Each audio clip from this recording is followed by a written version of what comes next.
বস্তা বস্তা কথা, বকাবকি, গালিগালাজ, আজাইরা কথা, চিন্তা নাই, লেখা নাই, পড়া নাই, জানা নাই, শোনা নাই, মাইক পাইলে মাইক ফাটায় দেওয়াই হলো একমাত্র দায়িত্ব।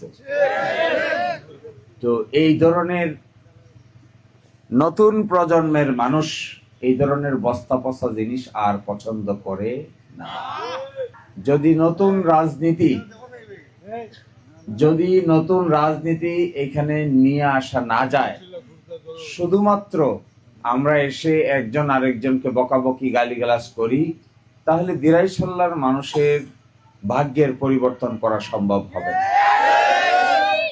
ওই কি বলে সিংহ পুরুষ, তারপরে অমুক তমুক, আমার কাছে খুব হাস্যকর মনে হয়।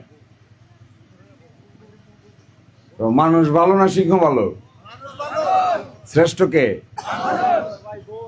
তো নেতারা সিংহ পুরুষ বলে কেন?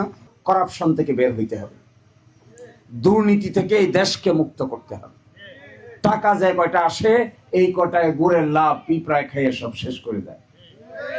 টাকা আসে হাজার হাজার, লক্ষ লক্ষ। আমাদের দেশের বাজেট 7 লক্ষ হাজার কোটি টাকা।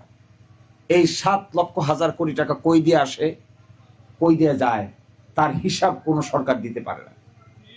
কেন দিতে পারে না জানেন?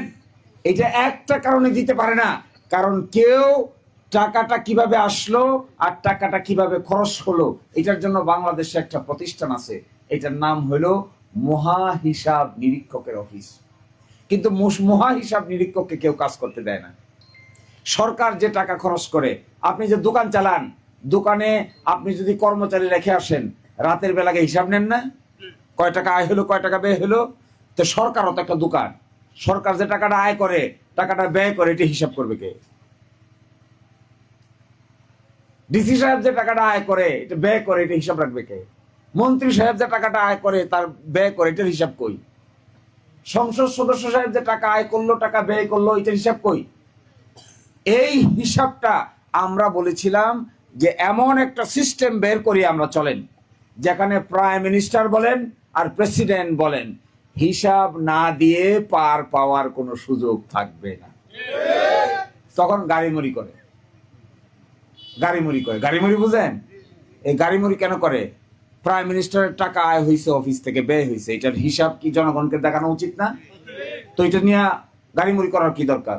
ঠিক আছে, আমার আয় হয়েছে 5 লক্ষ হাজার কোটি টাকা, ব্যয় হয়েছে 4.5 লক্ষ হাজার কোটি টাকা। দেখেন, অডিট হোক, অডিট রিপোর্ট বের হোক, এর মধ্যে কোনো মন্ত্রী মিনিস্টার যদি দুর্নীতিতে ধরা পড়ে, তার বিচার হোক। প্রাইম মিনিস্টার যদি দুর্নীতিতে ধরা পড়ে, তারও বিচার হোক। প্রাইম মিনিস্টার যদি দুর্নীতি করে, মানুষের টাকা লুণ্ঠন করে, আমার তো বিবেচনায় সবচাইতে বেশি শাস্তি ওই প্রাইম মিনিস্টারই হওয়া উচিত। আর না হলে দেশ ঠিক হবে কি করে? দেশ ঠিক করবেন কি করে? দেশ ঠিক করার জন্য আমরা ওই আলোচনায় না গিয়া আমরা আলোচনায় চলে গিয়েছি গালাগালির আলোচনা। এই কি আশ্চর্য ব্যাপার! এই আশ্চর্য ব্যাপার এমন এক অদ্ভুত, আমার কাছে মনে হয় যে ভূতের চাইতেও বেশি অদ্ভুত। টাকা আয় হচ্ছে, টাকা ব্যয় হচ্ছে, চলেন আমরা প্রতিযোগিতা করি কিভাবে টাকা আয় হবে, কিভাবে ব্যয় হবে, স্বচ্ছভাবে জনগণ জানতে পারবে, এই সিস্টেম করে দিই। তাইলে তো আর আয়ুব আলী, কুতুব আলী, শিশির মনির, অমুক মনির, তমুক মনিরের বকাবকির উপর তো আর নির্ভর করতে হয় না। কিন্তু আমরা সিস্টেমটা করতে চাই না। কেন সিস্টেম করতে চাই না? ধরা খাওয়ার ভয়ে।